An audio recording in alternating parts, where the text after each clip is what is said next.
Penonton film horor itu adalah penonton yang spesial. Nggak cuma hantu yang menyeramkan, tapi the cerita. Kalau misalnya kita nggak menjaga genre horor yang menjadi kekuatan film Indonesia, ya kita akan sayang gitu.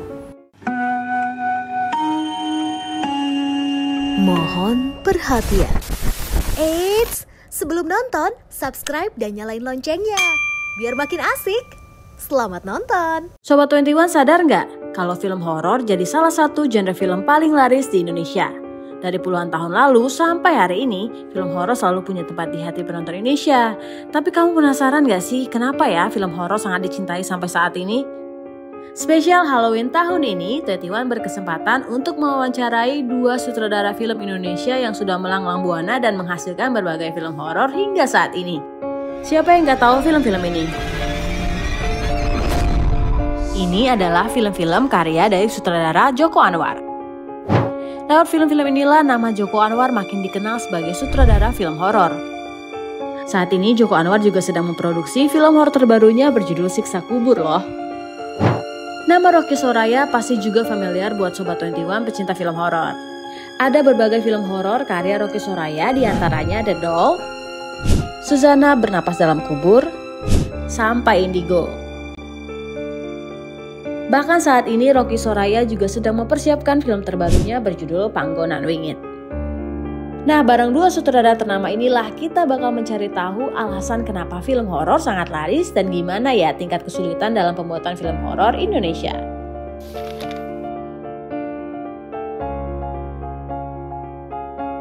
Sebenarnya sejarah film horor Indonesia itu sangat panjang ya. Tapi memang pada dasarnya sejak awal film Indonesia sudah diproduksi, film Indonesia adalah film yang sangat populis ya, diminati oleh banyak sekali penonton lokal.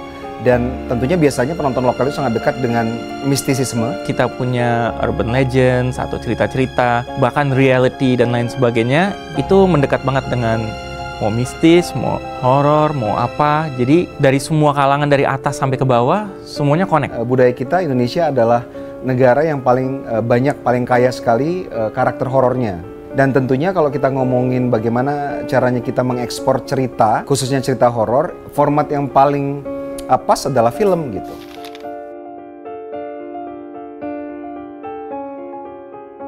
Aku besar dengan film horor, jadi ketika aku kecil tuh mungkin setiap minggu ada 2 kali 3 kali ke bioskop. Dari dulu saya sukanya nonton horor. It's just connect buat saya. Karena kita suka, ceritanya itu harus connect dengan apa yang kita suka kan ya. Kalau biarpun dibilang nggak boleh nonton tuh apa, keluarga tidur, saya nonton dulu, cari yang horor dulu. Jadi film horor adalah genre yang sangat dibuat untuk rakyat, betul-betul dibuat untuk kenikmatan menonton rakyat, sehingga dari mulai kecil sampai aku besar ya kebanyakan memang nonton film horor karena punya kedekatan emosional gitu dengan film horor.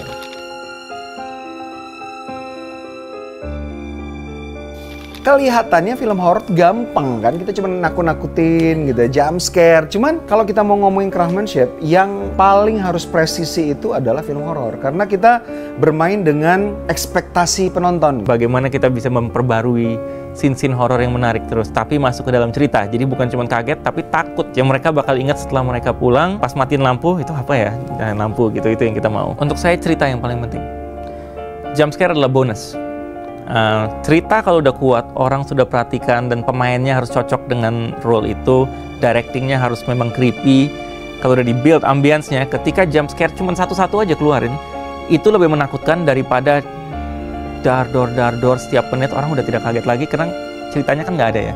So cerita paling penting, cerita. Penonton film horor itu adalah penonton yang spesial karena kalau diumpamakan film horor itu seperti bahasa, para penonton film horor adalah orang-orang yang sudah paham bahasanya dan paham pakemnya. Bagaimana kita membuat film horor, menempatkan jump scare, atmosfer dan sebagainya, itu adalah ya craftsmanship gitu. Bahasa kita sama halnya seperti orang yang berbicara, cara menyampaikan ceritanya seperti apa, ya itulah kemampuan orang menjalin film horor dan elemen-elemen horornya, jump scare, atmosfer dan sebagainya gitu.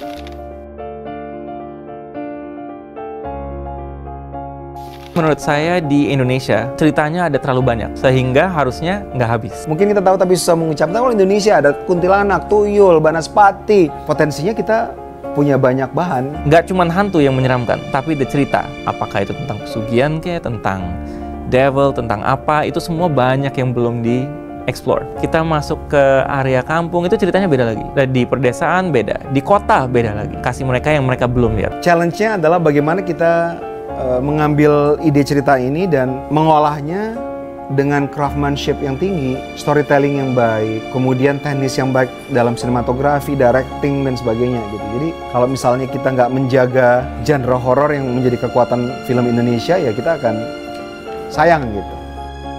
Asik kan videonya? Jangan lupa like, subscribe, dan komen ya.